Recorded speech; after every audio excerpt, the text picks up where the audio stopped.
Hey everybody, this is Geneva of y'all hear that music in the background. Geneva's Closet.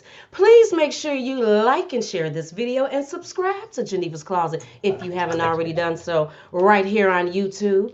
And you can follow me on Facebook, Instagram, and Twitter at what? At Geneva's Closet. And you can email me at genevascloset22@gmail.com.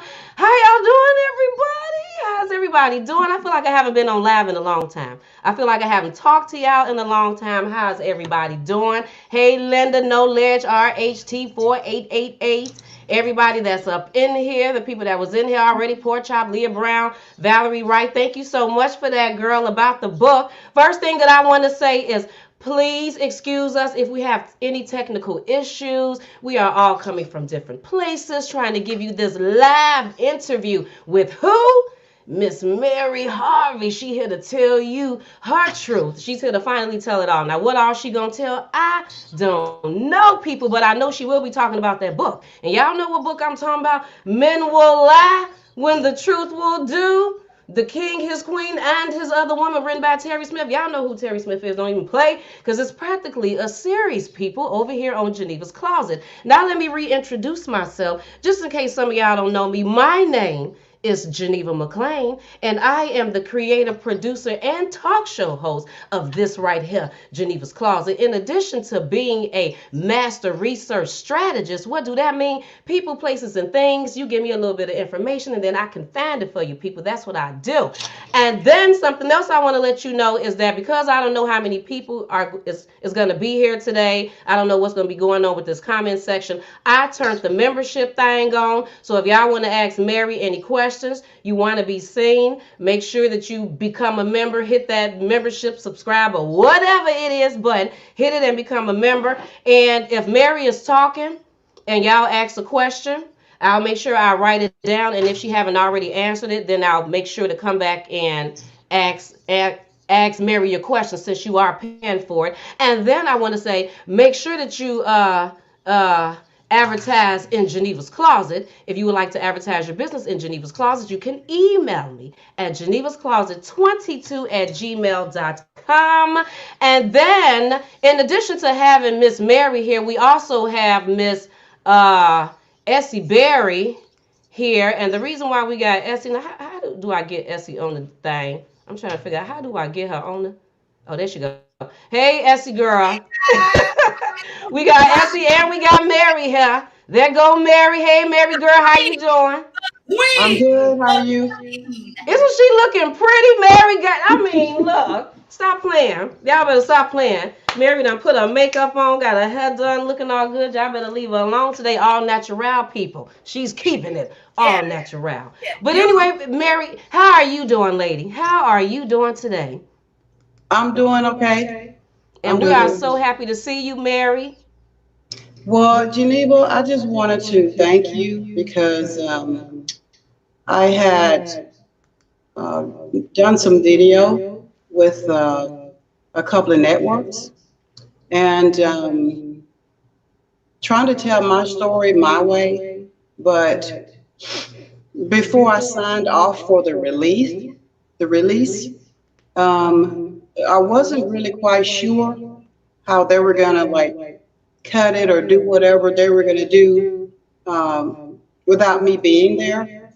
So I did sign the release, and I decided to talk to you, and this way I can control what I said, what I mean, and it not go into another context. So I'm just grateful you let me come here and just tell my story my way in my words, which only I can do, based on the only truth that I know how to tell, and that's going to happen tonight. So I just wanted to thank you for the platform, really, because so many people come and they say, well, we want to hear your story, but they're not really wanting to hear my story. They're wanting to sensationalize my story and use it in a way that does not compliment me or the other characters in my life. And even though I have a lot to say, I'm not here to condemn anyone. That's not why I'm here. So I appreciate you letting me come so that I could like really be candid and take my time with this. We can spend as much time as we want talking about stuff. Uh, so here I am. Absolutely no problem, Mary. I'm really happy that you contacted me and you are trusting me with your story because that's really how I feel about it. You know, like this is your story, this is your truth, and you haven't really spoke it like you will be speaking it today. So I'm just happy that you chose this platform, Geneva's Closet platform, to come and tell your story. And this is how I wanted to do this interview today. First of all, Essie is here with us today to be a support for Mary because Mary and Essie have been knowing each other since 2013 and have had their ups and downs. So that's why Essie is here to be a support for Mary. But basically, this interview is all about Mary. I'm really not going to be saying too much. I may say a little bit, ask a few questions. Essie may come in Yeah, there and okay. say a few things. But this is pretty much all about Mary. She gonna speak her truth, say whatever she gonna say. I'm just sitting back listening, just like y'all listening. Okay, people? But I think the first thing that I want to say to you, Mary, is that in reading this book, Men Will Lie When the Truth Will Tell, The King is Queen and This Other Woman, written by Terry Smith. She said in this book that she met Steve in 91. Now, I know that I read in some article that you met him in 87 or 89, something like that, and that you met him in a club, and that's how you all met him in a comedy club, and that's how you all got together. Well, there's nothing better than having the person here who act like this is her story so she can tell exactly what happened. We don't got to hear from the blogs and none anymore. So, Mary, can you first start off? Because this will help us with some of the things that we done heard in this book when she started telling this story. Can you tell us like how you met Steve Harvey? Well, first, I am definitely going to take myself out of that club category where he met these other two individuals. I was at work, minding my business. I was at work.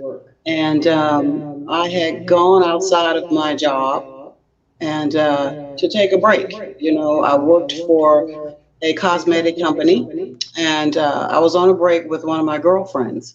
And we went out into the mall, got something to eat. I was walking back into the store and she said, "Looks like you got a fan." Huh? Odd choice of words, right? So I looked around. I didn't really see anybody.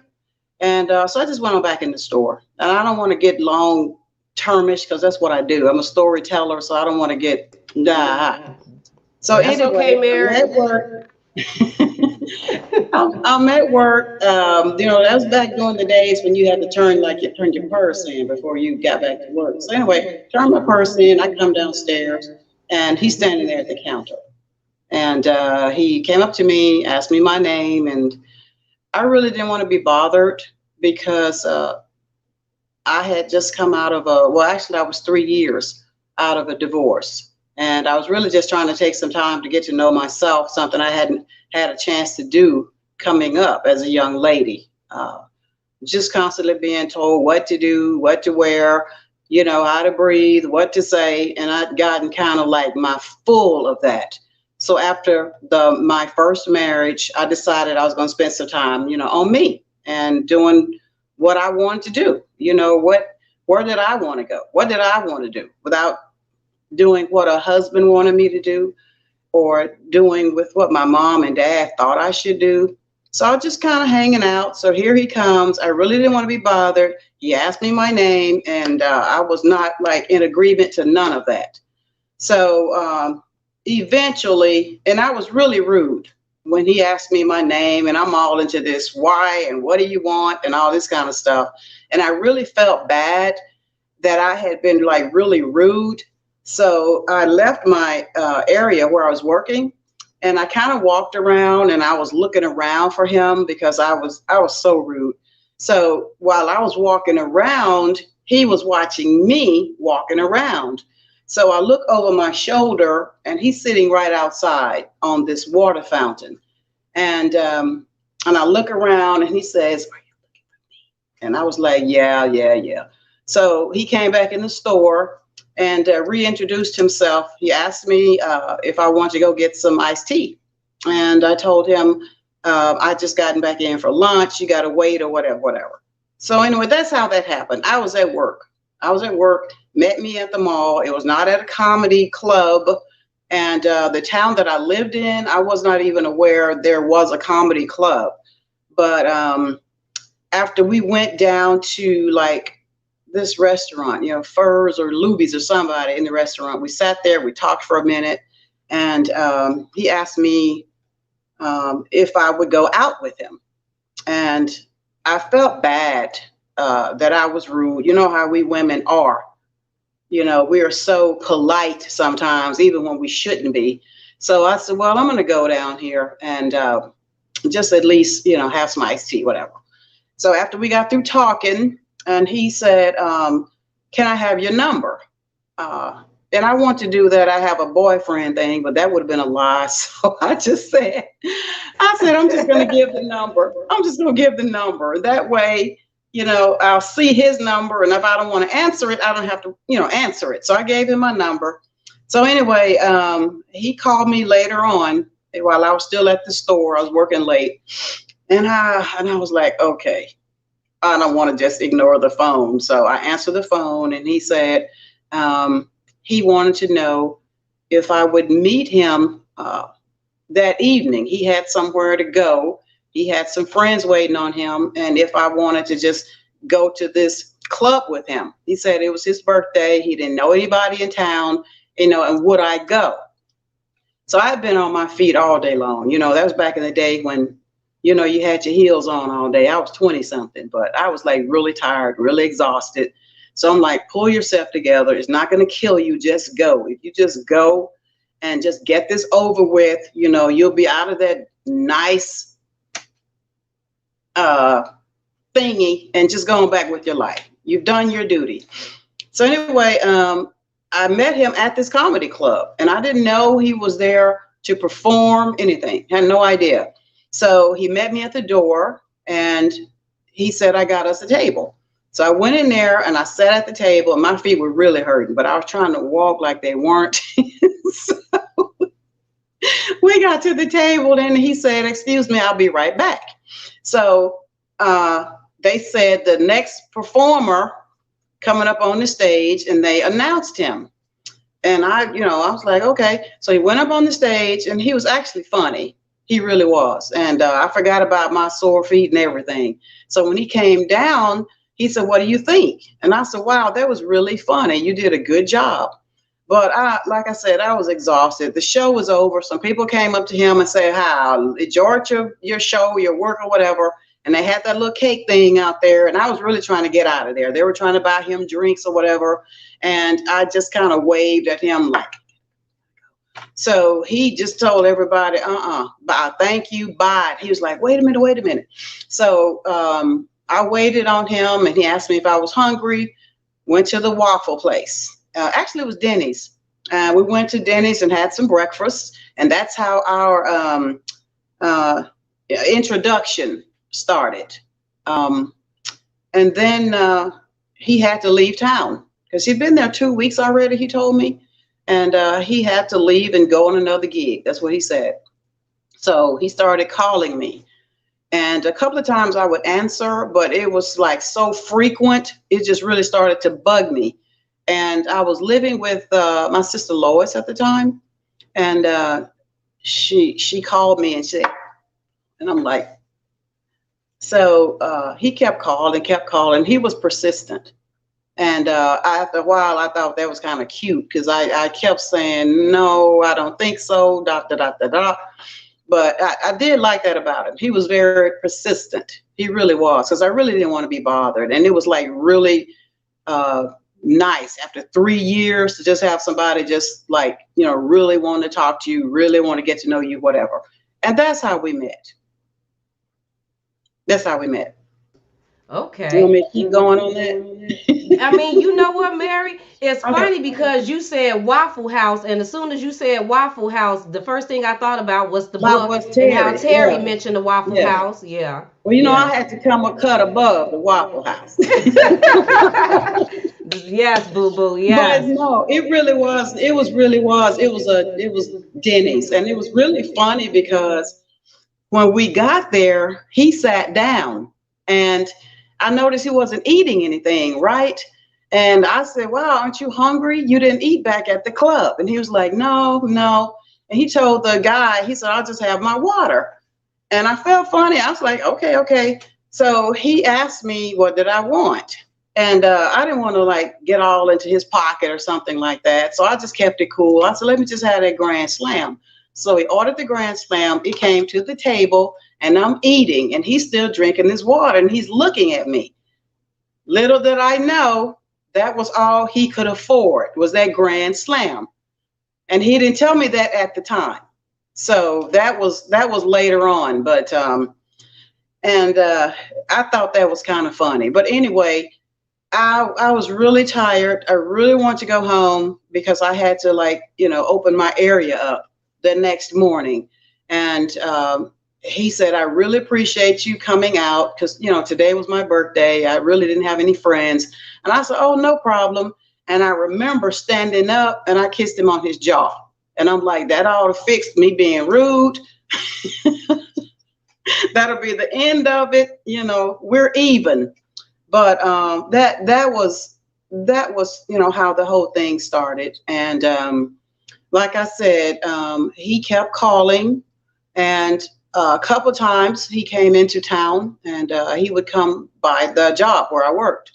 And he said, I'm in town for a day or two. Do you want to meet me over at the club? And they had this condo where they put all the comedians when they came into town. So that's where he was, but they did provide like a car for the comedians. So he came by, he took a cab over there, and he said, I wanted to kind of hang out, but I don't have a car. They dropped me off. And I said, okay, it's no problem. Let's go somewhere. I don't remember where we went. It was a long time ago. I have no idea. But went back to the comedy club that time, watched him perform again. A couple of his things that he was doing like really wasn't that funny. And but I just kind of like, yeah, you're really funny. Maybe you need to tweak this and tweak that. Because at that time he had that beard, and the audiences were predominantly white.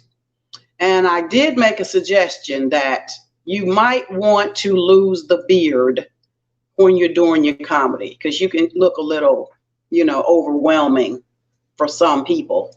So he didn't want to lose it because he'd had it for a long time, but eventually he did. And anyhow, I feel like I'm rambling again, so you might need to ask me something more specific. What you want me to? Girl, you was doing good, sure. We ain't never Okay, heard so these. I got my arm all up okay, here. I'm so all got yeah, my water. this was the thing. Let me try to put it together because yeah, this was a long time ago, long Okay. time ago.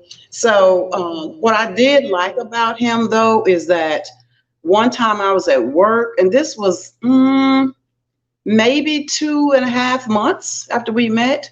I'm at work and I saw him coming toward me, and he was walking like I got all the answers in life. So he was strutting up to me and had this box in his hand. It was a big, huge, ugly box, like a brown cardboard box.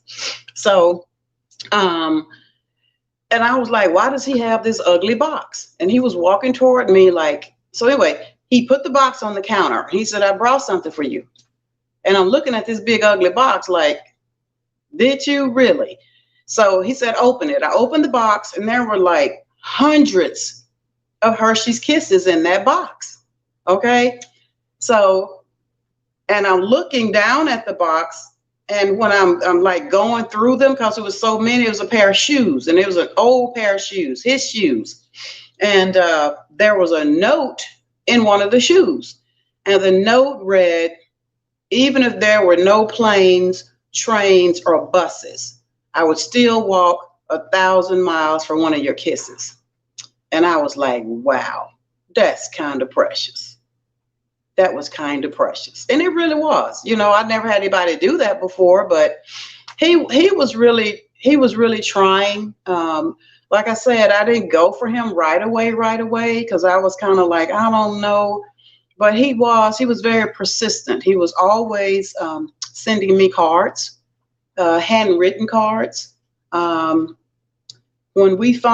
I finally had him coming by, like to my place.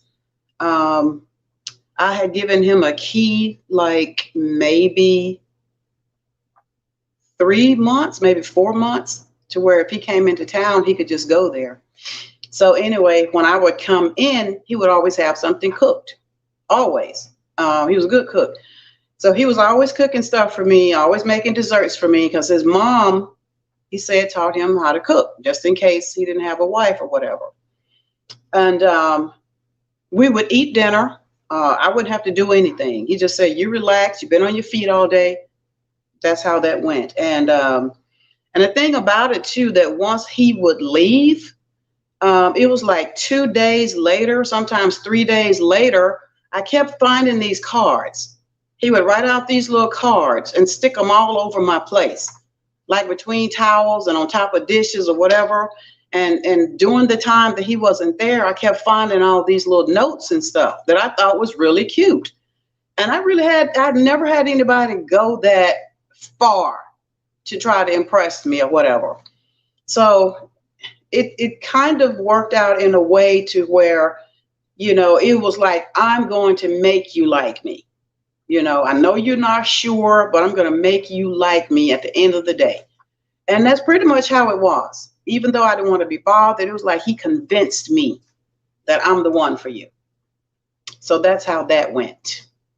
Wow, now ain't that something? Because in the book, it's like Terry was cooking everything, but you said that when Steve was with you, he was making meals for you. No, What? he never required me to do nothing. Not ever, not never ever. Even when we were living together, we lived together for 6 years. Never once, where's you haven't cooked or, load of clothes, nothing. None of that. Not ever. Not one time did he try to make me feel like I should be doing something. So no. I guess I was a little higher up the totem pole.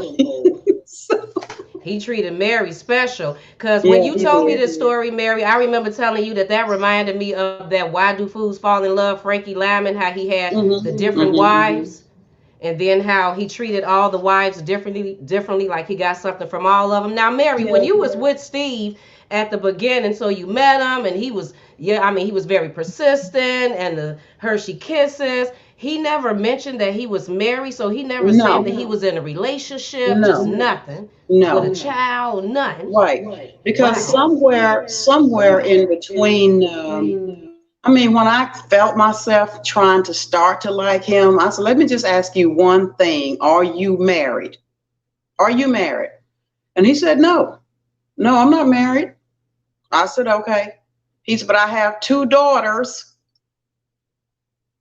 Uh, he said that they were divorced. He had two daughters, and he went to Cleveland often for the sake of his girls. And that's where his mother and his father and his family lived. But he said, absolutely not. Absolutely no, no, no, no, no. Because I told him I don't want to be messing with anybody's husband. So he said, no, absolutely not. I had no idea about Marcia, that he was married to her. I had no idea about that and didn't find out until we were living together for about 3.5 years. And his mother broke that news to me. Okay, well, go and tell us that story, Mary girl. We just waiting for you Okay. to tell that story. So, about 3.5 years, we had been living together. And we had gotten like a townhouse by then. We thought we were doing something. And he was in the living room watching TV. And the phone rang. I went in the other room and I answered the phone, and it was his mother. And her and I, we were just kind of chatting on the phone. And she said, well, what are you and Steve doing? I said, well, we're talking about getting married. I was just trying to be funny. So she said, well, how he gonna marry you when he's already married? I said, what? How is he gonna? I said, wow. I said, Ma, I'll call you back. She said, something wrong? I said, I'll call you back. So I went in the living room and I said, Is there something you want to tell me? And he looked at me and he said, no. I said, are you sure? Is there something that you want to tell me that's a secret that you know and your mom and daddy know that I don't know? None of my family knows. And that's when he got up off of the sofa. He came around, stood in front of me, and he started to cry. And I said, don't do that. Just answer my question. Just answer my question. So he fell to his knees and he grabbed me around my legs. And he was like, I'm so sorry. I'm so sorry, Mary. Please don't be mad at me. Please don't leave me. I'm so sorry. I didn't mean to hurt you. And he was just going through all of that. And I said, so what's the situation? By that time, she had filed, but it wasn't final. So that gave me a little piece that she had filed. And I'm going to try to remember everything. It was a long time ago. And everything is kind of all over the place. But of course, we stayed together, that's for sure. Because by that time, I had a severe brainwash on. So I stayed. And I'm trying to remember what happened next. Because like I said, you guys, I was in my 29 or something like that. And now I'm not, obviously. It was during the time when we had the comedy club. Now, in that book, she was saying Comedy Club Oakland. And he had said, I had to go get myself a club. Wrong. I told him he needs to get a club because there was a little small club in Dallas where he was starting to do some comedy out of, but it wasn't his. And he had really started to pack all these people in. And I just kind of had an idea that he wasn't like getting his fair share of what he should have been getting. So I said, okay, you got to get your own place. We need to get you, because these people were just wrapped around the parking lot. So obviously we didn't have any money. I didn't have any money. He didn't have any money. But with all of the clientele coming into that club, there were a lot of basketball players and football players and baseball players. They were coming into that club because it was the only thing happening, right? And they just thought he was just all kind of hysterical. So because I knew them, I went to them and I actually got them to put up the money for the club.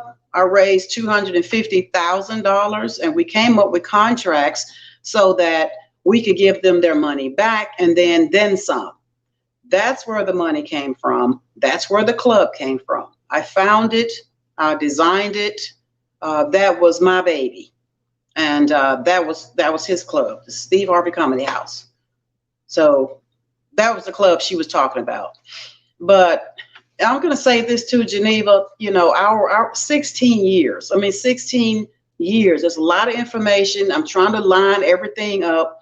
So it would probably be better if you pick something from that book and say, Mary, let's talk about this, because it's so much stuff. I don't got a question.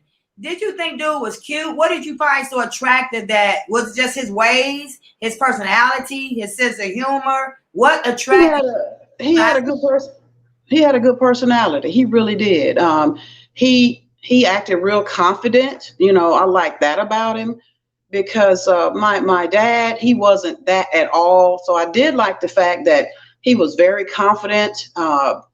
Like he knew what he wanted. He always said he knew what he wanted. He said, I want to be like the best comedian I can be. I want to get up to that Bill Cosby, Richard Pryor thing. And he was just adamant about that. Because he told me about some other jobs he had early on. He had talked to some of his family members, some of the guys he went to school with, and they just kind of laughed like, dude, get yourself a job. It's not going to happen. Get over yourself. But so he actually said, how badly he wanted this, how much he wanted it. And, I just said, okay, what can I do? What can I do to help? So that one thing I did like about him, I did think he was charming. He was charming. You know, he had his little dimples, and he gave great conversation. He had a great personality. And, you know, he really did. He really, I wasn't really shocked that he started to do well. We did not see all of the money. We had no clue that was coming, because we were like, hey, if we could just get our bills paid and take care of everything without up crying about it, we're cool. But then when the money just kept coming and coming and coming and coming, it was something we did not see. But yes, I thought he was cute. I thought he was very charming, and he was very determined, you know. Well, when did you know did you ever find about Terry up until now? So Geneva read the book. I didn't know nothing about Terry until 2000, when she sent that letter. When she sent that letter to him, we were at an apartment house, high rise at Beverly Glen and Wilshire. And we had a penthouse apartment, but it was also there. We had a penthouse office above the our residence. So anyway, the doorman got this package, and it was just like U.S. on mail something, and it had like confidential like right across it. So they got it. They brought it to me instead of taking it upstairs. So I'm sitting there and I'm getting my hair done because this is our 2-year anniversary. Now, we'd already been living together for 6 years. So now we're at the 2-year anniversary. And the lady was doing my hair, knock on the door, give this package. Then Anna, the housekeeper, she brought it to me. And when she handed it to me, it was almost like that package burned my hand. I knew it was something crazy. I didn't want to look in it, but of course I had to look in it. So I opened it and I'm reading this letter. And the more I'm reading this letter, and her wording is so defined, it was like somebody was rolling tape. Her verbiage about him, like how he spoke, the words he said, you know, how he walked in the room, everything. She was like painting a picture of him being, you know, at their apartment or whatever. I don't know anything about a house. She said house in the book.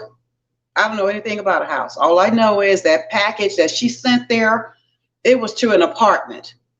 At least that's what Cassie told me. So anyway, I'm reading this letter and I'm falling to pieces reading this letter.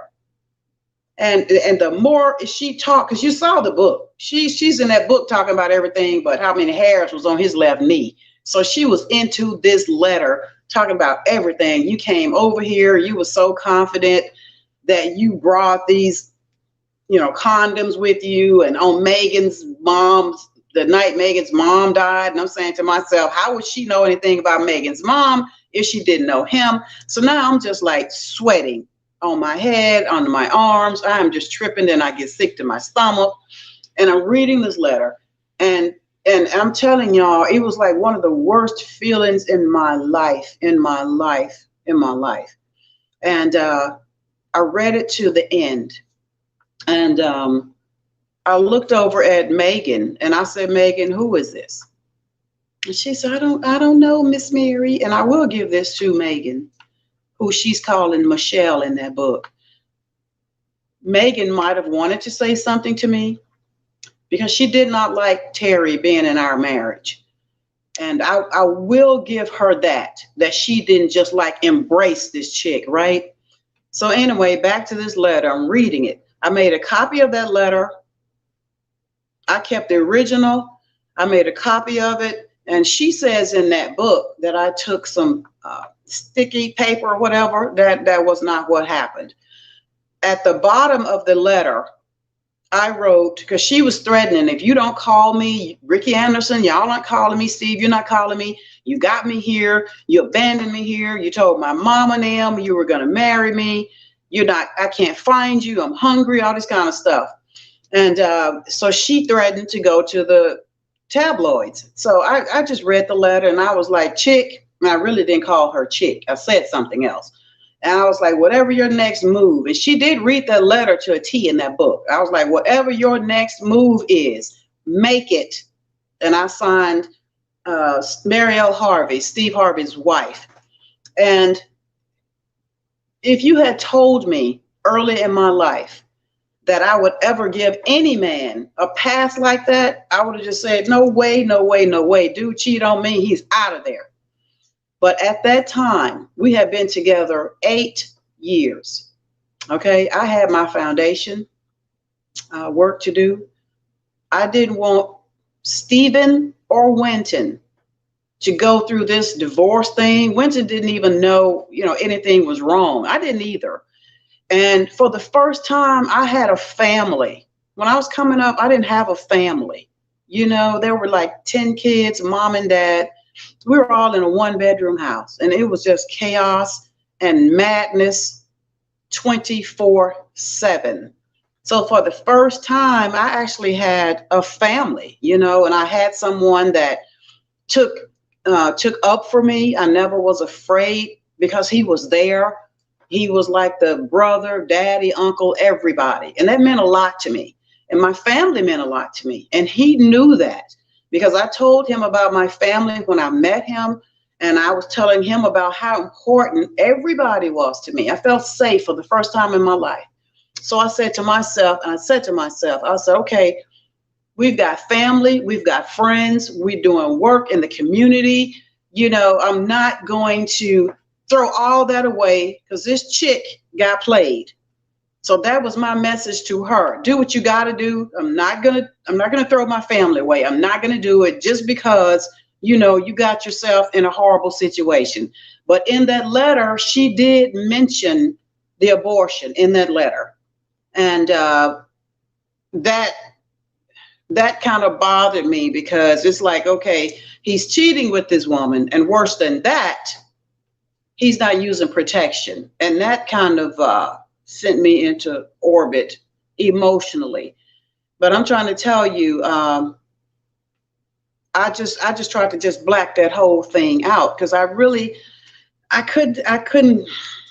I said, okay, it's more important for me to look at the big picture here. And I couldn't believe I was saying it. I couldn't believe I was doing it. I really couldn't. Anyway,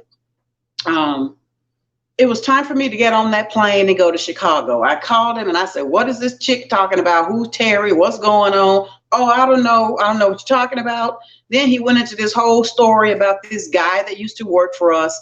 And the guy got mad because he got fired. And he told me he was going to get me back. And this is what this about, And I'm just listening to him on the phone. He was like, he told me he's going to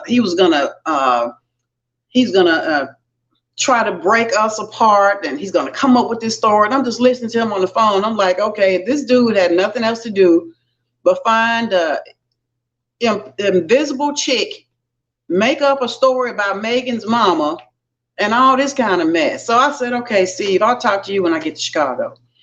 That was really when he first started doing radio. He was sitting in for Tom Joyner. So I said to myself, when I get there and I look at him in his face, I'm going to know absolutely he is just lying. So I get to the restaurant and he came over to sit next to me. And I was like, go over there, because I wanted to look right across the way at him. So he was looking kind of nervous. And he said, well, hey, girl, how you doing? And I did not say a word. And he said, what you feel like eating? And I still didn't say anything. I just kept looking right at him. And when people got that lie inside of them, and I wasn't really giving up any information, and it seemed like the less I said, the more he was trying to compress that feeling of I'm lying. And then it's like the lion just started to just ooze up, and and his nose was like twitching and whatever. And he kept looking off to the side. And I'm like, what are you looking over there for? Look at me. Look at me. That's when I knew he was lying about Terry. I knew absolutely then he was lying. But I don't know what else happened that night. I know I got up from dinner, if I'm remembering it correctly. Y'all just have to bear with me. This was a long time ago. And I've had a breakdown in the middle of all of that. So Um, I don't know what happened that night, but obviously we went back to LA, picked our life back up. Um, so I'm just kind of out there in the water, y'all. You wanted to redirect this somewhere else, y'all just have to tell me. Because like I said, there's a lot of living. You have to ask me, what happened in that book that you want me to comment on. Oh, Geneva, you go next. I forgot I'm muted. I was about to ask you. Okay, so where does Cassie come in all of this? And y'all know Cassie is the lady who plays as Miss Ella on The House of Pain. Remember that? So now Mary is about to clear this up because in the book there's the part where Mary was just talking about the sticky note. It's returned back to Terry. Terry like, oh my God, how did this get here? Yeah, What did Steve come over yeah. here? Okay, now can you tell us how did that Cassie letter dropped get that off. back? Yeah, Cassie dropped that off because I had to get on the plane. And I said, Cassie, take this envelope. And she's right about that. The envelope was open. Terry said in that book it was open, and it was. I told Cassie, take it over there, call me, and let me know if this actually is a physical address. And it was. She dropped that thing off at the house, and then she called me when I got to the hotel in Chicago. She was like, yeah, that's an address. And I was like, wow, okay. Some more truth that I didn't want to hear. But anyway, Cassie and I met Cassie in a play. Chip Fields had written this play called Sing Me One More Song. I met Cassie in that play. We started to talking. She didn't like me right away because she thought I was all sedity or whatever. And then we started talking about Louisiana, Mississippi. I'm from Louisiana. She's from Mississippi. So she kind of chilled out on all of that. Long story short, I hired her to be my personal assistant. We were together for like 10 years. I trusted her. She was my friend. Just whatever she needed, I was there for her. Just was there for her, whether she needed, like when she first started working for me, she lived closer to South Central LA, and I actually moved her up to Beverly Hills where I was, so she could just be closer to me. I moved her in the building where Steve and I were, downstairs in the building, and I paid her rent because we were paying her. But it wasn't to the point to where I said, okay, now you can be my personal assistant. I'll give you $5,000 a week. It wasn't like that because I had just hired her. She was not making enough money because that apartment costs a lot of money because of that building. And but I was only paying her what I was going to pay her. So I paid the rent for that apartment the entire time she was in that building. And that was the kind of thing that I did for her because she was my friend and I wanted her to be comfortable. And I did things like that for her. And I remember one time too, she had this like this real little raggedy car. And she really felt bad when the guys would pull it up in the front, because they always, can they bring my car up or whatever? And they would bring it up and it just looked really crazy. But anyway, at that time, I think it was Steve called a dealership and actually got her a brand new car. So I was like, Steve, let's just do something better than that for her. So he called down there, got the car. That's how she got the new car. But we did everything together. We did. And a lot of times when we went places, people were like rude to her. And I didn't really like that. So, I just kind of give her a hug, right? And say, you know what? It's okay. It's okay. Don't worry about them. We're cool. We're good. But, that's what we did. I always took her shopping, and I just didn't buy me stuff. I included her. I included her in my life. She was like my sister. That's how she was to me. She was like my sister. I would have done anything, given her anything, hands down. That's how we were. And later on, I'll just say later on, in 2004, when I was at my home that I was thrown out of, Cassie came in there crying. And I said, what's the matter? And in hindsight, thinking about it, she's an actress. I'm pretty sure she walked up that day and was like, whew, okay, just get this cry on. So she came in there crying, talking about something that going on in her life.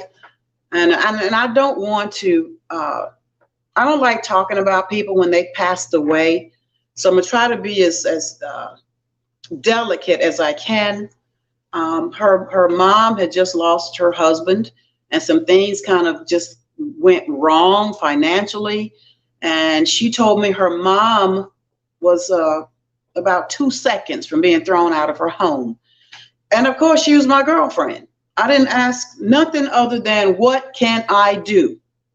She told me how much she needed. $40,000. That's what she said. I did not think about it. And I was like, what's your mom's account? Let's just do it. Literally pushed the button. It was there without any question. No question at all. But the divorce hit. Bye-bye, Mary. Bye-bye. Nothing. Till today. Nothing. Absolutely nothing. Right. And And I think then, that's the thing that I'm surprised about. That when you, first of all, when Mary told me this story, I was like, who? From what? House of Pain? Because from the House of Pain, she just seemed like a sweet, just a sweet mm-hmm, little lady or mm-hmm, whatever. So then when I heard that she owed you the 40,000, I think my thing was because you was like that she worked for Tyler Perry. Maybe she didn't want to mess up things with Steve and stuff like that. But I'm mm-hmm. like, but still on the side, you think she would have came Right, on the right, side and gave right, you a call and said, look, right, Mary, don't say right. nothing to Steve and Tyler, but you was my girl, you been there for Yeah. me. Let me slide you a little money since I'm working doing these plays and these movies and Because, TV shows. But she didn't say I, nothing. right. I mean, I understand the industry. I didn't want her to like jeopardize her job or nothing, but just like you said, like on the side to say, hey, I'm on the set. I was just thinking about you. You need something? This your girl? I mean, nothing. Absolutely nothing, not one phone call. And I'm telling you another thing too. My family, when they found out I gave her that money, it's when I told y'all.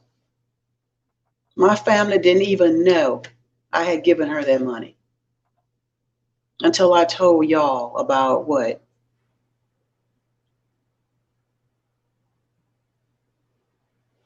Uh, You know what I I look think it was on a, yeah, I had told, when did? All I know is my family did not know anything about that money. And when I was talking about it, and I know my sister Nancy, and I love her dearly. When her husband passed, I gave her some money, and it was less than half of what I gave Cassie. And she didn't say anything to me. She was like, "Wow, you helped her like that?" I said, "Yeah." So anyway, Cassie really that was like, and I just felt so bad because it's like I had all these people hanging around me that I knew why they were hanging around me, but you could have never told me in a million years that she was do that to me. And like I said, in hindsight, when I think about that day, I said, wow, she probably wasn't even crying legitimately. And then I said to myself, her mama or sisters or whatever may not even known I gave her that money. She might have just taken it and kept it for herself. How do I know that that was even her mother's bank account? So I started thinking about all that. And, but it's, I don't know. I don't want to say, you can't trust anybody. Yes, you can. And I try not to let one or two people uh, just kind of make me feel like there was nobody out there I could trust. But that kind of stepped me back a bit. It did. And even when I think about it now, and to tell you the truth, I was on Instagram, and this was yesterday, and I was feeling some kind of way. I'm like Terry. I was in there looking at that carton of eggs, okay? And that was really funny when she said that in that book. I was like, no, she didn't say eggs. But anyway, I was feeling a little some kind of way trying to catch up with my COVID rent and all of that. And I saw a clip from House of Pain on Instagram, and she was in that clip. And they were doing some kind of little fast motion, little dance or something, and she was looking all happy.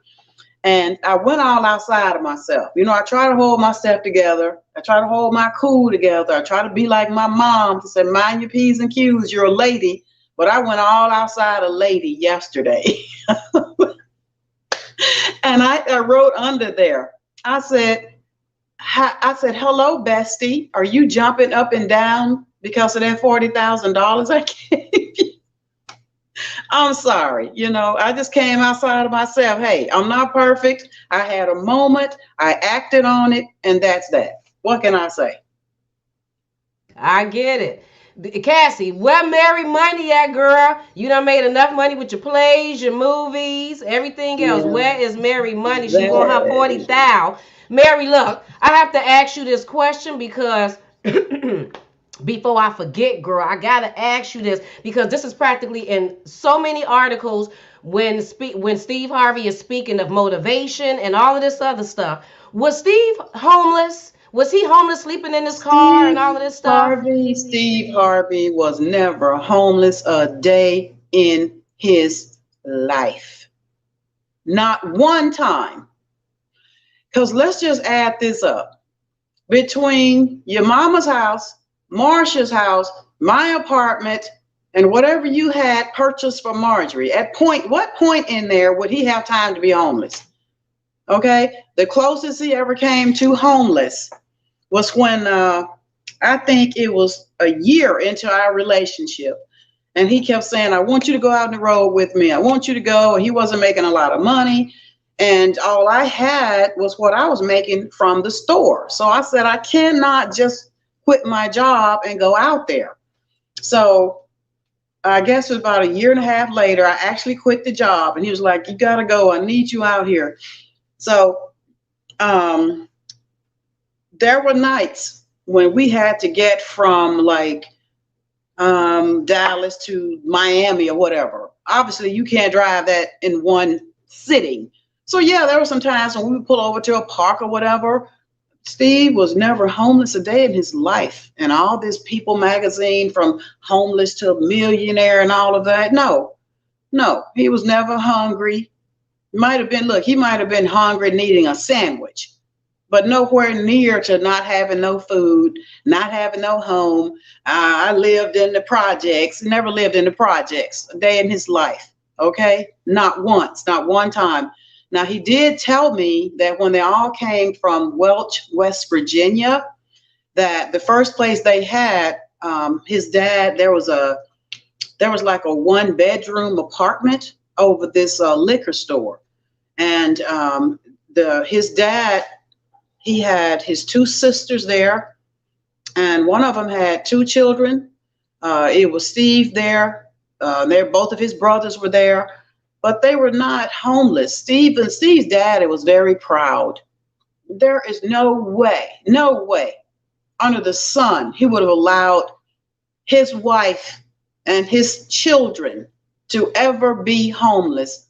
Never, ever, ever was he ever homeless. No. That's horrible. Absolutely not. Wow. That's horrible to know he'll lie like that. Mary, too, I want to let you know, when you're talking, we're muting our mics so the echo won't be in the mic when you're talking. So just to let you know. So if you're mute, so we mute you. But I'm just saying, you just lied like that, brother. All this time, people think this dude was homeless, didn't have nowhere to go. So you started from the ground up. So all that's a lie. Steve, that book should have been named Steve Will Lie When the Truth Will Do. That's what it should have been named.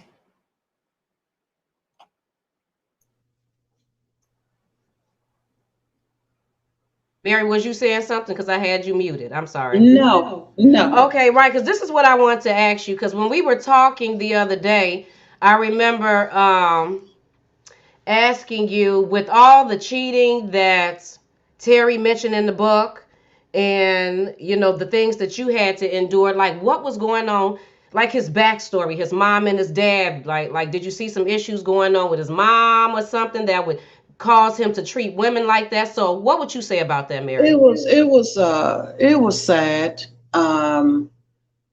His mother, I mean, Steve was the baby. He was her baby, and she was older when she had him, because he said that she would come to his school and his friends was like, "Who was that? Is your grandmother?" And he said, from time to time that was a little embarrassing, but she loved Steve, and she was sending, she'd never missed Steve's birthday. She sent him birthday cards up until the day she died. He was like in his late 40s, and she was sending him birthday cards, but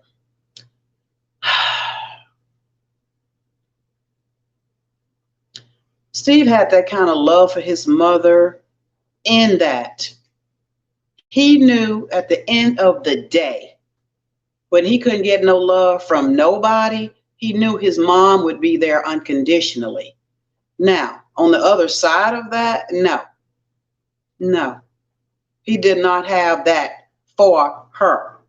He loved her for what little security that she gave to him. And it was really sad because his mom was always calling me to say, "Mary, can you please ask Steve to call me?" And I thought that was like the saddest thing that I ever heard, that she would have to call me to get Steve to call her. And sometimes he just wouldn't. And then when the career started picking up, there were people definitely in his life that he felt like were disposable. And we all know our children. I know my two boys, I know their characteristics or whatever. But I think Ma, she kind of knew, Steve was kind of detached sometimes, which is why she was always taking him to church, like she was trying to save his soul big time. And but Steve really had this complacent relationship with his mother. It was like, yeah, you're here for when I need you. That's the words. Those are the exact words that I want to use. You're here for when I need for you to be a mother. And that's just basically how he sees people in general. But I remember one of his shows, and I don't know how recent it was.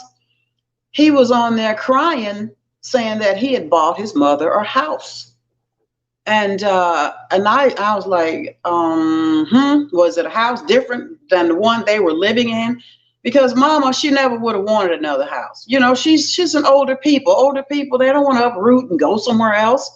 So every Christmas, I always made sure that, they were taken care of. Mama didn't need nothing.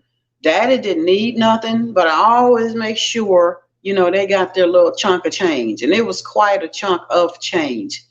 And Steve Daddy he was like, "What you got for me, chicken?" I don't know why, but he called me Little Chicken. That was his nickname. "Hey, Little Chicken."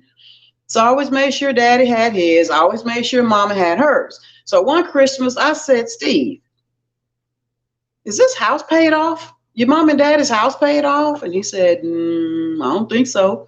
So I went and asked Daddy. I said, "So how long have you been paying, mortgage on this house?"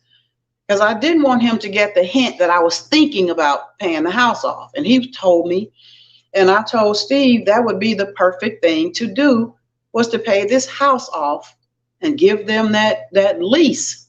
So that lease was in a box with the money, gave it to Daddy and Mama. Now, on his own, Steve would have never thought to just pay for that house. He doesn't have those kind of thoughts, because those are too small and intimate. He would have never thought to do that. So when he was saying he bought his mama a house, I'm like, no, you didn't. No, you absolutely did not do that. No, you didn't.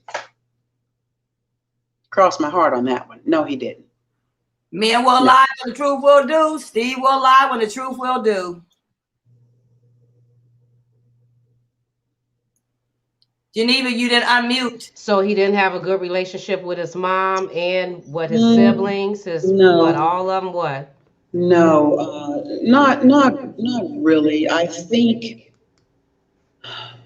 the when he talked about his two older brothers, um, they were a little hard on him. I don't think they meant to be, and he was really in a bad situation because it's almost like he had three fathers. You know, he had his dad, and his dad was just, man, provide for the family guy. And then he had his older brother, Jesse Jr., and Jesse was like, ugh, like 20 years or something crazy older than Steve. And then Terry, he called him Tur. He was like 12 years older than Steve. So it was like Steve had three fathers in there. And, and they didn't mean any harm, but they were always trying to say, man, toughen up, get out from under mama, always hanging on to mama, blah, blah, blah. And that did something to him. I really do believe that. And it caused him to feel some kind of way about his brothers and his father. And I'm not guessing on this because I talked to him a lot. He did talk to me quite a bit, and I grew to know a lot about him. I really did. I knew more about him than anybody. Anybody. And for some reason, he felt like he could really open up to me. He opened up to me a lot of things.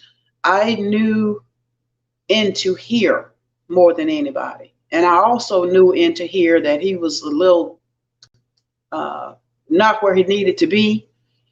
But to some extent, I kind of like closed in that gap, so to speak. And he appreciated that about me. But no, I mean, he didn't hate his mom. Don't get me wrong, but she was more in love with him than he was with her. And I remember when he was doing the Steve Harvey show with the principal and all of that, she had been calling me all that week. And she was like, Mary, please tell Steve to call me. And I was calling him on the set. And I said, your mom wants to talk to you. Call her. And he said, I'll call her when I'm done. So that's when I got the call back and it was a long time ago. I don't know if it was later that evening or that morning. And Mama had a stroke. And it was bad. And it was really weird because she wasn't sick. She was not sick at all. No one saw that coming. She had a stroke. She went into the hospital, and that was that. She never woke up, none of that. And she never got that phone call that she wanted. She never got that call. Did So Steve, go ahead. did Steve like, okay, so she never got the call. So did Steve see her? Did she pass away? I mean, did he even, when she got sick, what happened? We got to the hospital, and the doctor had already told me. And she said, just let him know she doesn't look the same. She's not going to look like herself at all. And when I got there, and I went into the room before he got there, and Mama, it was bad. It was really bad. She had a horrible stroke, and like her face was twisted, and one side of her body, it wasn't good at all, not at all. And I really didn't want him to see her, and she was really basically gone. But the doctor didn't want to take the machine. The machine was just pushing her heart or whatever. But the doctor didn't want to take any of that off until all the family got there. So he walked in. She was gone. She did not know he was there from all the other 20, 30 people there. She didn't know. So he never got to say anything. He just said, Mama, really loud, and he fell on the blanket, on top of her. But she was gone, and maybe I'm not gonna say, I'm pretty sure he regretted not calling her. I'm not sure. I mean, I don't think he did it on purpose. I guess if he thought, I'm sure if he thought she was going to pass away, he probably would have called her. But she didn't get to talk to him. That was the last time I talked to her when she said, "Have Steve call me." Mary, can you because you never really spoken of, because people know about Wynton, but they don't know that you have an older son. A lot of people don't know anything about your older son. So can you give Yeah. people a little information that you have two children? She has two children. I had Stephen. That's with the Steven. Um, already when I met Steve from my first marriage. Stephen was 4 when I met Steve, and he got to know Steve, as a second father.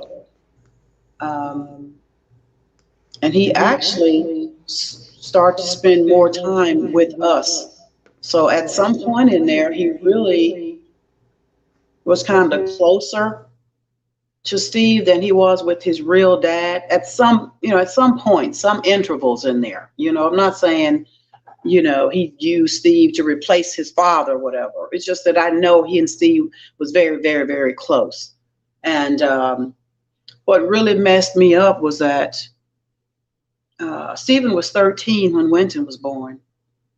And with Stephen being my only child for 13 years, he didn't really know quite how he felt about that. So when I came from the hospital with Wynton, and Stephen was sitting in the family room on the sofa, and I saw him looking kind of sad watching TV. And I said, well, okay, I can't let this go anywhere else. So I walked over to him with Wynton, and I said, can you hold Wynton, while I go in the kitchen or whatever? Because I wanted them to be brothers. I didn't want Stephen to think that he was no longer important to me because I had Wynton. So he sat there, he held Wynton, and I said, well, he's going to need a big brother. I can't teach him big brother stuff, and he's going to need you. And he did. It wasn't like I was saying something that wasn't true. I just knew I had to bring my boys together. I was not going to have that gap there and just had it go somewhere else. I wasn't going to do that. So they were very tight. They were very, very, he became very protective of Wynton after that. And a lot of times Stephen was there when his dad wasn't there. When Steve wasn't home, I didn't want to come home, or it wasn't convenient for he to be there when he didn't want to play dad. You see that picture. Stephen was there. Stephen was there. And what broke me to my heart was that we were all close. And when, after the third time, I had filed for divorce, the third time with Steve, because I just didn't feel like mentally I could deal with him anymore. And I would always look at Wynton, because Wynton didn't know we were having issue. And I just said, I can't do it to my baby. I can't take his daddy away from him. But this was after Terry. She wasn't even in the picture anymore. I had just become emotionally tired of everything the marriage was doing to me. So anyway, Steve said to Stephen, your mom's real close to you. She'll listen to you. Because I had Stephen when I was 24. So a lot of times people thought we were like more sister and brother than anything. So he said to Stephen, you're real close to your mama. I want you to convince her not to do this. If you tell her not to do it, she won't do it. But on the other side of it, Stephen had found some stuff on this computer. Steve had given Stephen one of his old computers, and Stephen had found all these girls and stuff on it. And he was torn. Like, do I tell my mother and upset her? Do I not tell her and let this guy just keep carrying on or whatever? So he showed me the stuff that was on the computer. And Steve, I got mad at him about that. And he was like, I needed you to talk to your mom. You didn't do it. And now she's going to go ahead with this divorce. And I mean, he just cursed Stephen blind. I was not there. Stephen told me after the fact, and it was very hurtful for him because he really did look up to Steve quite a bit. He really did. He tried to just be whatever Steve needed him to be. He really did. And that just devastated Stephen. I mean, he called him the B word. You're not SHIT. You're not ever going to be SHIT. Get out of my face. And after that, Stephen had told me one time that Steve got really mad at him about something. And he said that he was in his room. Oh, I know what it was. Stephen had stepped out of his Nikes. He didn't untie them. He just kind of, stepped off the back of them. And Steve went in his room and he saw them. And he said that Steve just, with all of his strength and might, reared back and pow in his chest as hard as he could, knock the air out of Stephen. He fell back on the bed. He was out. How old? And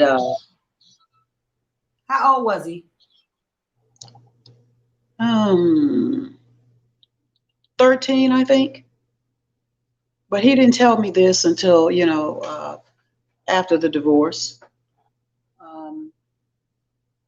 And I really did not know, he would do that to Stephen like that, because that's not like, boy, I told you not to step out them shoes, or I'm taking your phone or whatever. I don't know. But that was just straight up brutal. It really was. It really was. When you knock the wind out of somebody, come on. That's not you fighting another grown man. This is a kid. This was a kid. And his cousin David was there. And he was like, it's true, Aunt Mary. That's what he did. And it just really hurt me. That's all. Because I never was physical with my boys. We all had an understanding.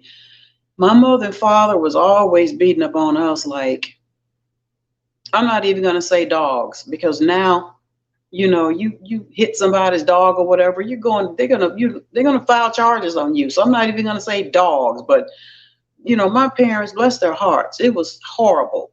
So I always said to myself, I wanted my boys to respect me as their mother. I didn't want them to fear me like I'm some zombie walking around the house. And I always had an understanding with them that they could tell me anything. If anything was wrong, if anything was happening, if they did something wrong, or if I saw them doing something wrong, we had a conversation.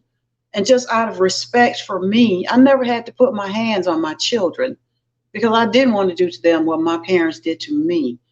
And when I found that out, that just really hurt me. But I didn't find it out for years after that. And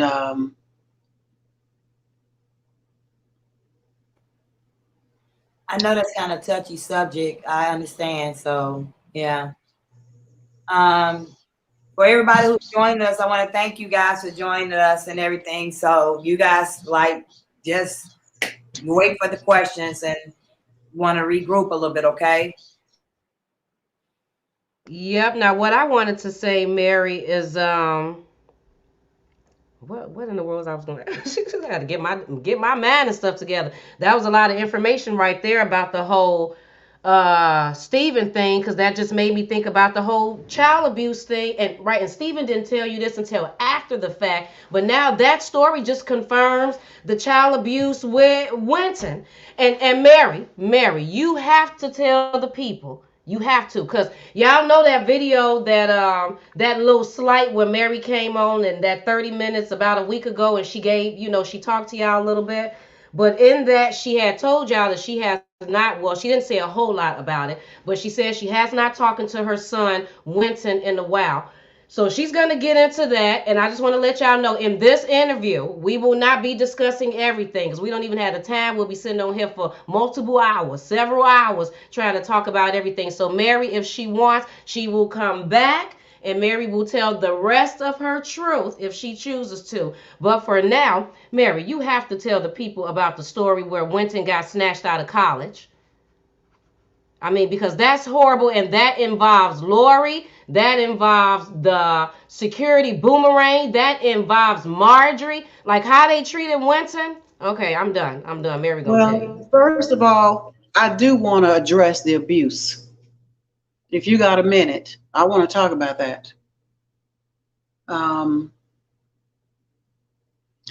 my worst mornings and night. There's not a morning or night that does not go by. And that picture,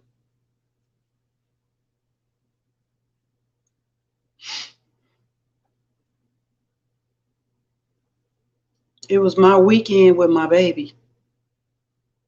And when I saw him cut up like that, I see it every night before I go to sleep. And it's in my face every morning. And I want to say this for all the people out there that keeps telling me what I need to move on and get over, thinking that it has something to do with Steve Harvey, and it does not. He is who he's with. I'm glad he's over there. It's his twin. It's his match. I could care less. But what things that do bind me to that is my baby. For that to look the way it did 2 weeks after, and I'm going to say attack, that wasn't a chastisement. He was attacked.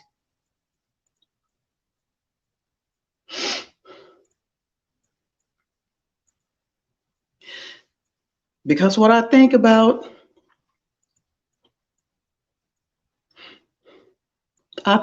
was he scared? Who was hitting him? Was it her? Was it him? Was he out of his clothes? Was he screaming? Because he couldn't have had clothes on for his back to get cut up like that. And even at what, 10, Wynton's little backside was pretty much the same size when he was a little boy. He's a stringy, tall little fella, little guy. And all I kept thinking to myself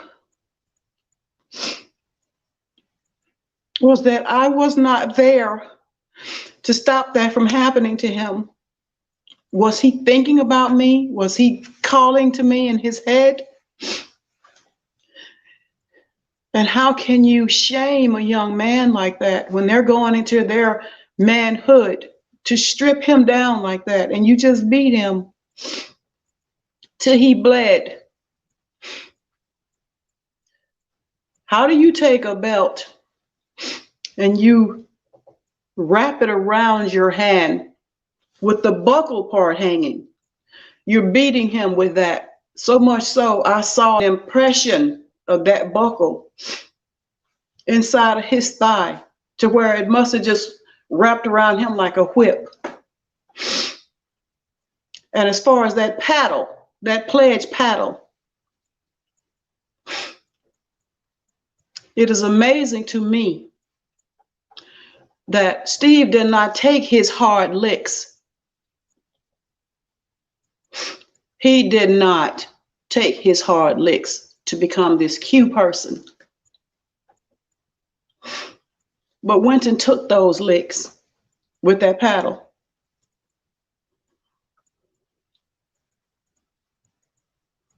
And I think about it every morning and every night,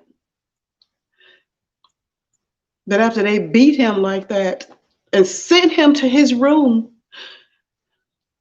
he must have curled up and wanted somebody. He wanted somebody to hold on to, or to comfort him and hug him, to say it'll be okay. And I knew at that moment that changed him. He would never be the same, never. Because my baby, he was a sensitive little boy, a kind, sweet little boy. And I never put my hands on him in his whole life. And for you to go from that to being brutally beaten, go to your room. And I think, how long did he lay up there by himself and cry? How demeaned did he feel? Because that's what happened to me when I was a kid. Somebody just beat you like you're not even a human being. And I just beat myself up because I was not there to keep them off of him.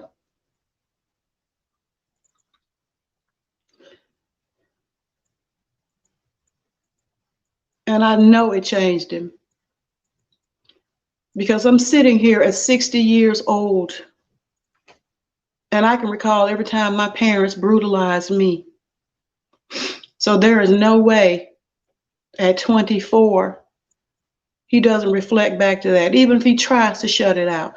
That changed him. You don't do a little boy like that. You don't do a little girl like that. Because you know what, y'all, when you think about it, everybody has puppies and dogs and kitties. That's just the way it is now. And people look at their pets like they're part of the family. And I want everybody that does not have kids, if you do not have a child and you have your puppy, your dog or whatever, and they're like your children, how would you feel if you come home and somebody has just whipped your puppy past his fur and he's bleeding? You wouldn't say, well, go over here and watch TV. Guess I'll go get over it. Such and such did this, but go get over it. You call the police, you call the ASPCA people or whatever. Somebody would have to go to jail. Somebody would have to pay a fine or something. So I'm not even going to say, he treated Wynton like he would treat a dog. He treated Wynton less than what somebody would do to their pet. And for everybody that keeps telling me, Mary need to just move on. This is not about him. This is not about some little car or money he took. It's got nothing to do with that.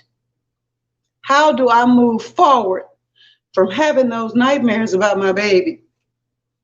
Every day, every morning, every night, I see that picture and I cry because I wasn't there. And how dare them do that to him? You just gonna beat him because of a school paper? But you know what Wynton said? His daddy said, you embarrass me. You embarrass me. You got your teachers calling me, talking about some paper you didn't hand in.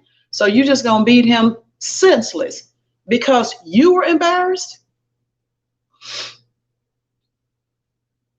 Those are the things that will not let me move forward. I'm never going to move forward from that. I don't care if Wynton is 37. That does not keep a person from hurting. If something happened to them when they were 10, 11, and 12, them being 37 changes nothing. It changes nothing.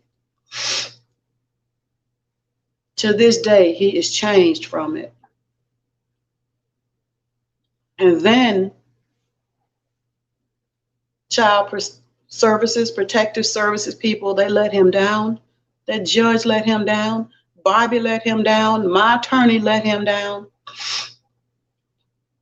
Bobby Edmonds is the Bobby. Bobby Edmonds let him down. Because y'all know Steve Wynton got beat. Y'all saw him, you know it. And when you know of child abuse, I don't care if you are a lawyer, you report that and you hold that person accountable. The judge should have held him accountable. Mr. Harvey, I'm sorry, you got to go to jail or something till we figure this out. My attorney should have just filed charges on him. I went to the police department and that's all I could do. I took pictures of it. I took Wynton to the hospital. And I didn't want to go in there telling the story. I wanted Wynton to tell the nurse. She put him in that little gown and She said, what's the problem with your little man? I said, he was having some kind of difficulties when he, urinated. So she said, put the gown on. So he put the gown on. She came back in there and she opened it and she saw all that on him. So she looked at me and she looked at Wynton. She said, who did this? And he said, my dad. She went, called the police. And CSI people, they came out, took pictures of it. They made a report. And I'll never forget this policeman, this brother. He was standing there going, oh, this is horrible. How could a father do this? Then the moment he found out who the father was, he turned right around to me and said, do you want to press charges on this? I said, yes. And he said, are you sure you want to do that? And I said, and why shouldn't I not want to do it? And he just kind of looked at me and walked off. But anyway, that next morning, I took Wynton to his counselor because he had been seeing a counselor because of me and Steve's separation, divorce, or whatever. I made sure I took the pictures. That's what my lawyer said. Take the pictures, take him to the medical center, take him to see his counselor. I took Wynton to his pediatrician, okay? His pediatrician saw that. She documented it. And she said, have you reported this? And I said, yes. Because my attorney told me, you get all of these things together, and then we're going to do like a quick hearing or something to that sort to keep him from going back to Atlanta. So I went down to the police department to get the report that they filled out that night, to put it with the rest of the stuff, to take it to the judge dry at that time, to keep Wynton from going back. The plain old police department would not give me that report. They would not give it to me. And my best friend that I thought, she was standing right there next to me when they would not give me that report. And to this day, she has not opened her mouth. And she knows who she is. And if she sees this tonight, you know who you are, sweetheart, and you're wrong for that. I don't even want to call her name right now. Anyway, they wouldn't give it to me. And my attorney couldn't include that with the rest of the paperwork. So Wynton and I out riding around waiting on the judge's decision because I knew for a fact he was not going to send that baby back up there. Child Services came over there and, they started hemming and hawing when they found out the father that was involved. And my attorney at that time, Jay Padgett, he was supposed to be going down there arguing the point. It didn't go the way he thought it was going to go or the way I thought it was going to go. He called me because Wynton and I were just out riding around, and he called me and said, Mary, he's going to have to go back. What? And all I thought at that moment was, what are they going to do to him when he gets back? What are they going to do to him? If he beat him over a paper and said that embarrassed him, what is he going to do to Wynton when Wynton gets back? Now that the police has had to call him and the judge is in on it and my attorney is in on it. And the two of them are sitting back there in Atlanta waiting for him. So when my attorney called me and Wynton and I were just out riding around, just trying to get it out of our heads. And he said, Wynton's got to go back. You got to go back home and because they're coming over to pick him up. And I wouldn't do it. Wynton and I stopped, we got something to eat. And I didn't tell Wynton right away what that judge had said because I didn't know how I was supposed to tell him that. So he said, what's the matter, Ma? And I said, the judge said you have to go back. And he started crying. I said, let me just think. Let's think of something. And we rode around some more. And we went over to this mall and we got out and we were holding hands. And he said, Ma, what are we going to do? And I'm trying to think because I know this guy. I know him. I know He's got the McKinney courthouse, the clerk's office, the police on his side, got Bobby up there with the paperwork and all of that, the judge against us. So you know what Wynton said?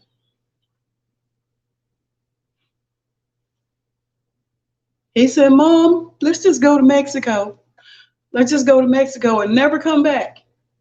And in his little mind, he felt like that was a choice for us. But I knew it wasn't. You know, it's like, how do we go on the run?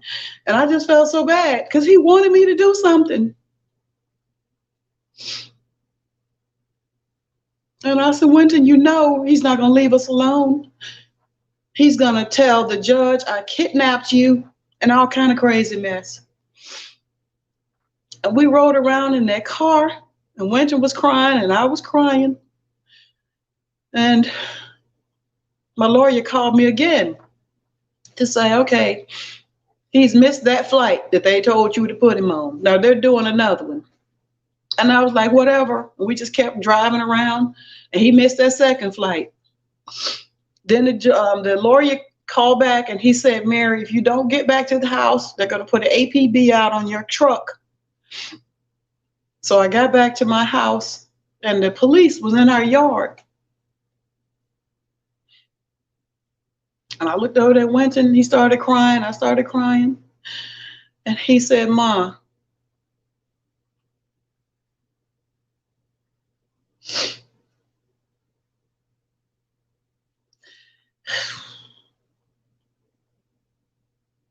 and I'm standing there going, I'm powerless and I can't help my baby. The police was there with his gun on. There was a black sedan in the driveway waiting for Wynton. And Wynton got out of the car and he was just screaming. He was just screaming, this is not fair, this is not fair. And he was just screaming. And I was just standing there and I wanted to do something. And I'm like, if I grab him and drive off, they're just going to stop me. So I tried to calm him down. And there was no one in the car but this driver, no one. I'm thinking he sent somebody to get him. There was no one in the car.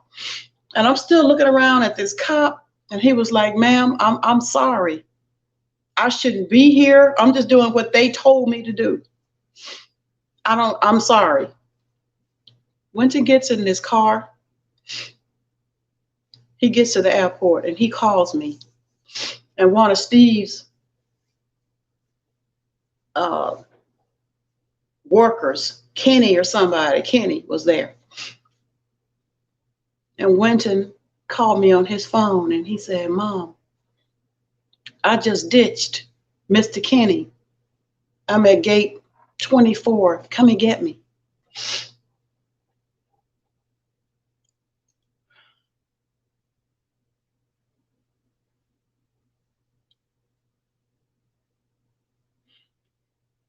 He just actually believed that I could just come and get him and we could just ride around forever.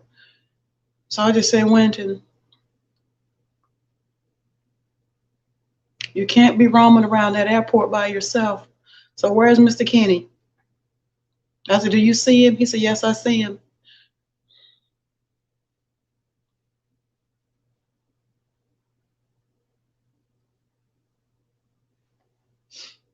And I said, I know this is so messed up.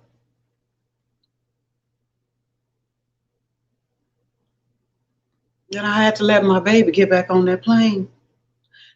And I thought about the whole time on that 3-hour flight. What is he thinking?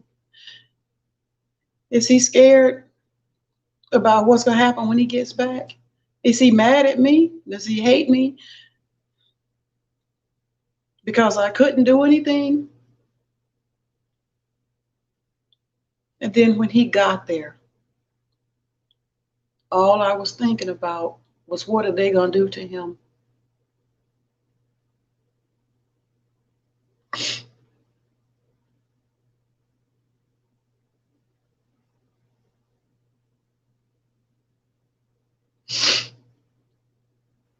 Do you need a break, Mary? You okay?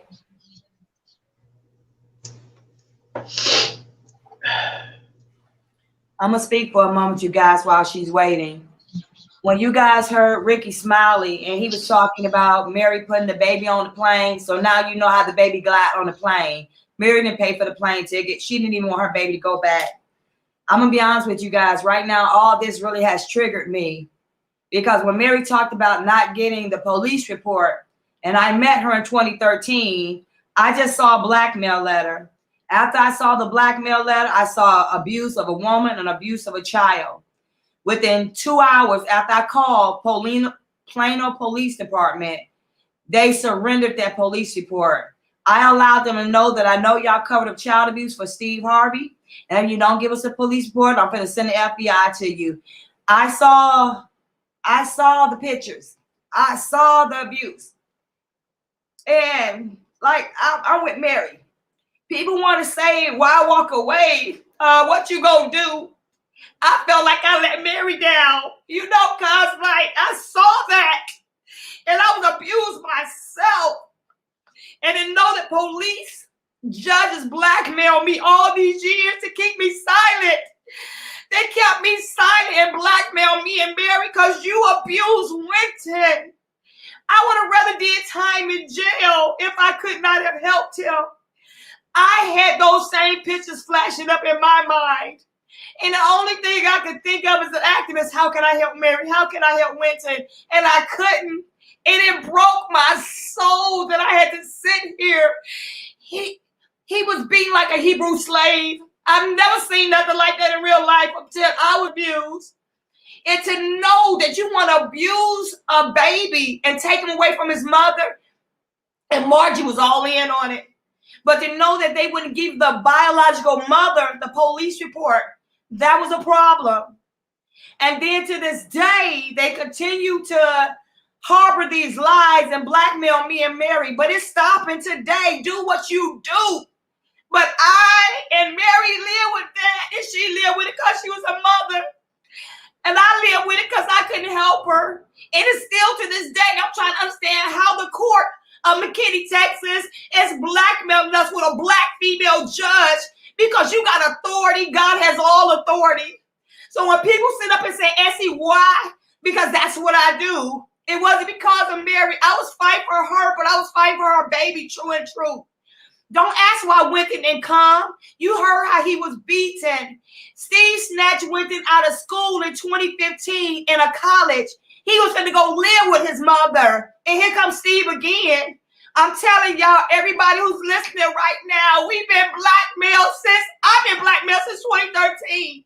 And I'm not doing it with him no more. Whatever he gonna do, whatever your posse's gonna do, whatever your crooked lawyer judges, do it, because you done lost. But to know that this man beat Wynton like he did, and me and Mary had to live with that, there is no, like, jail. There is nothing you can, I lived jail in my life. I lived it when Mary went to jail. She went to jail because they were blackmailing her. And guess what, you guys?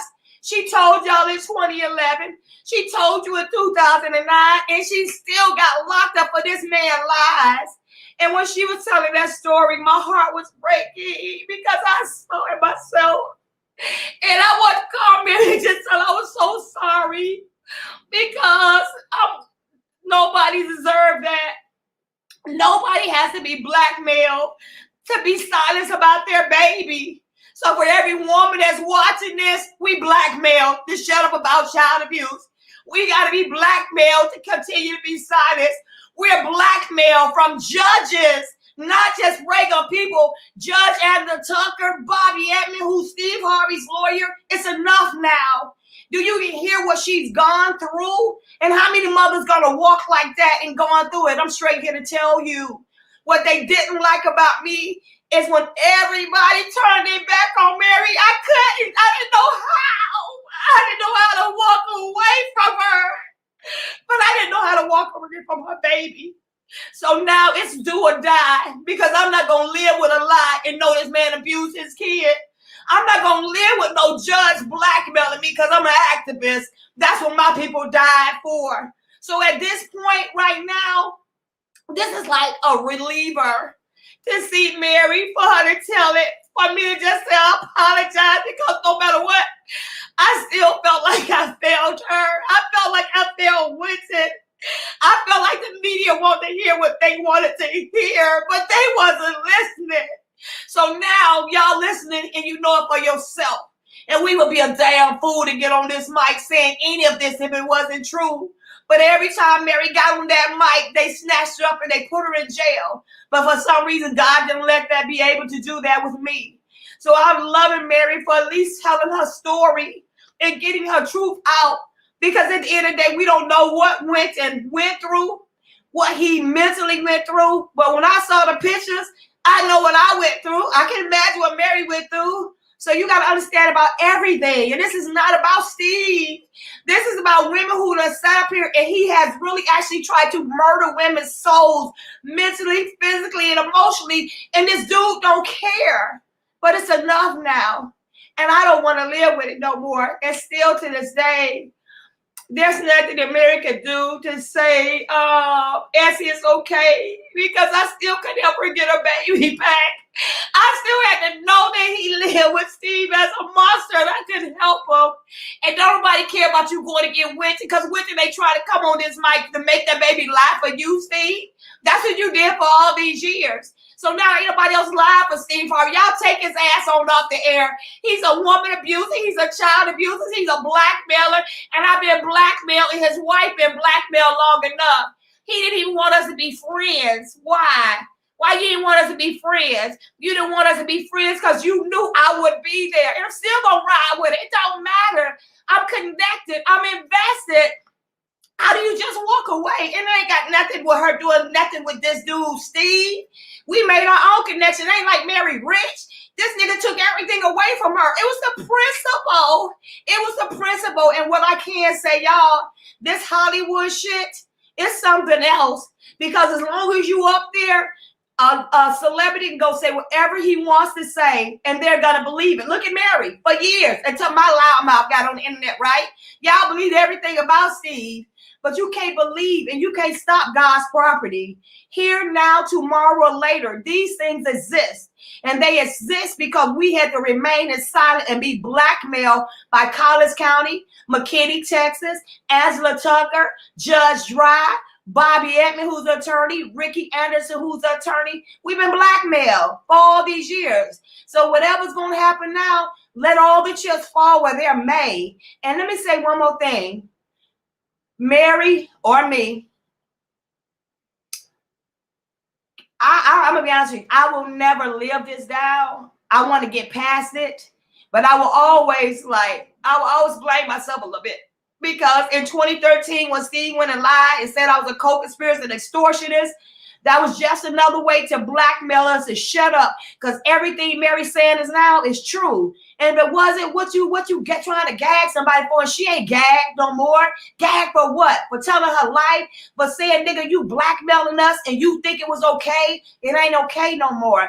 And until the bitter end, until I know she's okay, that's why we on this mic today. Period. I'm done. I want to talk about this thing in Miami, Geneva, if I can. Can you hear me? Can you hear me? Okay. When Wynton was in college in Florida, he and I really had started talking again. I think he was 16? 17, and Steve was calling Wynton all the time when he was down there, every minute, every second. And I said, Wynton, just give yourself a break. You know, you don't have to pick up every time he calls. Just give yourself a break. You're not being disrespectful. Just give yourself a break. Somehow he found out. He called Wynton, and Wynton answered the phone. And he said, who were you talking to? You know, if I call you, you answer your phone. Who you clicking over to? And Wynton said, I'm talking to my mom. And he went into a rage. I could hear him on the phone. Why are you talking to your MF and mother? mama, and what y'all talking about? And Wynton didn't say anything. And Steve was screaming. I said, what the F y'all talking about? What the F are y'all talking about? And he said, okay, you're going to come up out that college. And Wynton was down there without a car. He wasn't getting no kind of decent kind of money because Steve was trying to control his whereabouts. So in the middle of the night, he sent his bodyguard down there, and they had a truck. And they started pulling Wynton's stuff out of that dorm. His clothes. They took his computer. They took his driver's license, social security card. They took his phone, because I heard Marjorie screaming on the phone, telling the bodyguard, take that MF and phone. Break that MF. That's what she said. Break that MF and phone. And then everything went dead. His roomies were so afraid of what was going on, they called Wynton's girlfriend at that time, not the one he's with now, but she called me and she said, Miss Mary, I'm scared for Wynton. Somebody's down there yanking him out of school. And I called the campus police and I told him to go over there and check on him. And when he got there, Wynton's friend said that someone came in, I think they work for his dad, and drug him out of there. And they were saying a lot of his clothes and stuff was there. You know, a lot of his belongings were just still on the floor because they were trying to get him out of there. So the campus police called me back. And he said, everything is under control, ma'am. I said, so I guess that means you talked to Steve. And what did he do? What did he tell you? That I was crazy? Or I was mad? I was jealous? He said, well, all I can say is everything is fine, ma'am. That's the report. So I told him, when you make that report, send me a copy. But he didn't. So I told the guy, I said, until I know that he's okay, I'm going to keep calling you. Who's your superior? Who? So he said, ma'am, I'll see what I can do. And about an hour later, Wynton called me. And he said, hey, Mom. I said, where are you? He said, I'm back in Chicago. That's when Steve was doing that show from Chicago. And I said, where are you? He said, I'm with Dad. I'm okay. And he was trying to, I'm okay, Mom, you know. Obviously, one of them or both of them were standing there. I said, well, as long as you're okay. And I knew he wasn't. You know, what was I going to say? But before they got to him, when he saw that truck screech up there, Wynton said, Mom, they're here. And he said, tell me what to do. Tell me what to do, Mom. He didn't have any money. He didn't have a car. I said, well, Wynton, you don't have to go with them. I said, do they see you yet? He said, no, ma'am. I said, just walk around the corner. And I said, where are they? He said, they're going up the steps to my dorm room. And I said, just walk away. I'll figure out a way to get you out of there, get you on the plane. Just walk away. And the next thing I knew, that's when I heard Marjorie on that phone screaming. So that was another time he asked me what to do, and I couldn't help him. But I wanted to say that was what happened in Miami. And that story is just absolutely horrible, how they snatched him out of college. Now, you said he was how old when he was in college, Mary? He was 16. So he was 16 in college? Yeah, his first year. Yep, I seen the police reports on that, and I seen Marjorie name on right. So I did actually see the police report, and Marjorie name is on there. Lori name is on there. It mentions Megan, the secretary, something the assistant, something about she returned his Wait a minute, let me mute that. She returned the his room key back to the people. I mean, so that whole story was just horrible. But the thing about that is, I think that was at the same time Steve was mentioning something about Wynton being in college or going to college. What you say, Mary? Yeah, he was saying the police was saying that Wynton voluntarily gave his key back, and his family came and got him. That's when you saw everybody's names on that report. They went into that Brady Bunch mode like it wasn't nothing wrong. Wait, can I say something that I probably don't even really have to say, but I'm just finna say it just for the sake of everybody's supposed to be adults, because I know I'm in my 40s and Essie in her 50s and Mary in her 60s, and I could have sworn everybody over here in my chat was grown, but then I got people sitting up here so concerned about, so Wynton went to college at 16, so he must have been a genius. Who the hell cares? Now, let's just say for the sake of it, Mary could be off by a year, but you want to sit there and focus on the fact that she said 16, and who the hell cares? We sitting up here talking about a whole situation, and y'all concerned about Wynton going to college at 16 or 17. So that must be.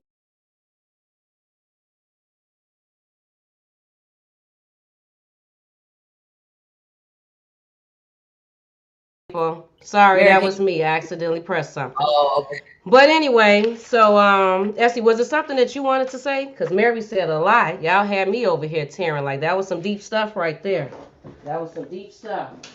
I just want to say, I'm gonna let both of y'all go on for a minute so I can take a minor bathroom break. So I'm gonna let Mary Essie handle this. we won't be echoing.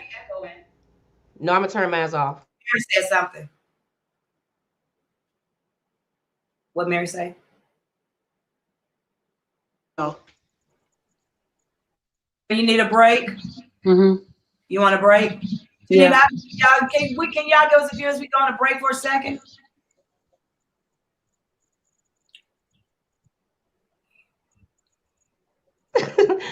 Oh my God, trying to remember the mute and the mute. I'm trying to do all of this. I'm saying that we have been on here for a while. It's almost 2 hours. I know this has been a lot. Mary has expressed a lot. I don't want to overwhelm her. This is her interview. It's all about her. So if my guest isn't feeling her best, then maybe we should, because she's expressed a lot, then maybe we should cut it short. And then if Mary chooses to come back and share some more of her story with you all, then she will do that. How do you feel about that, Mary? You mean later tonight or another day? Probably another day. Yeah, another Because if we day. get off tonight, I'm not coming back on. Yeah, What you say? yeah. Okay. That's Another good. day. Okay. All right then. So I think that's what we are going to do. But we are extremely appreciative of Mary taking the time to come on here and speak about her life, because we know this is very difficult for her. And anytime she talks about her sons, she always gets emotional. I mean, but of course she would. Us mothers love our babies, don't we? Don't we just love our children? But yeah, we definitely want to try to have Mary come back if we can, if she wants to, because y'all know I said in them videos, them pictures with Margie and her son and stuff, like I wasn't feeling that stuff. I feel a certain way about that, and I know if I feel a certain way, Mary does too. But anyway, people, is there anything you wanted to say, Essie? Wait, Mary's saying something. What you say, Mary? We'll talk about all that inappropriate behavior. Yes, we sure will. Essie, was it anything you wanted to say? Thank you everybody for coming in, listening to Mary, standing with me, Mary and Geneva. To me, for real, it has been a hard road. When I hear certain things, I trigger. But I have much love for the people who come in our box, as well as Geneva and Mary. So, I just want to let you guys know we're venting a little bit, but this is like a new beginning for all of us. We got some things that's going on right now too in the background, and I'm very excited about it. But this is just things that you guys have went through. So I think, like Mary telling you and seeing how beautiful and strong she is right now, she's a living motto of what a woman, from being scorned to a mental breakdown, taking her out, and look at her, beautiful as all outdoors, you guys. And the personality is that's just that much beautiful, you know. So much pleasure for me and Mary being in my life, because it's something about Mary. I don't know what it is, but we just clicked. And I want Mary to know it doesn't matter how many people stood or didn't stand for her. Essie will always stand for her. The right is right, you guys, and wrong is wrong. And no matter what, I'm the type person, when I connect, I can't just break it off like that. And all this right now has happened for a reason. And the reason is going to be bigger than you guys could ever even imagine. So I'm just grateful for the opportunity for Mary to come over here and share her story. And we start getting strong together as sisters in all of this. I'm done. Absolutely. Somebody said yes, because I will hurt somebody for my son. Right. They said something about their child. Exactly, because that's exactly how we feel about our children. But I do want to say before I leave too, please make sure, thank you everybody for joining us today. Thank you so much. And please make sure you like and share this video and subscribe to Geneva's Closet if you haven't already done so, right here on YouTube. And you can follow me on Facebook, Instagram, and Twitter at what? At Geneva's Closet. And you can email me. Yes, you can, people. At genevascloset22@gmail.com. Once again, I want to thank Essie Berry and Mary Harvey for coming here today. Mary for telling her story. We'll try to be back at a later time. People, excuse the audio. We had any audio issues. If you'd like to advertise your business in Geneva's Closet, make sure you email me at genevascloset22@gmail.com. Other than that, people, you all have a fabulous evening, and we will talk to you later. Bye. What? Mary said something? I want to say bye to everybody. Oh, Mary want to say something. Go ahead, Mary. Go, Mary. Oh, she might have clicked on off.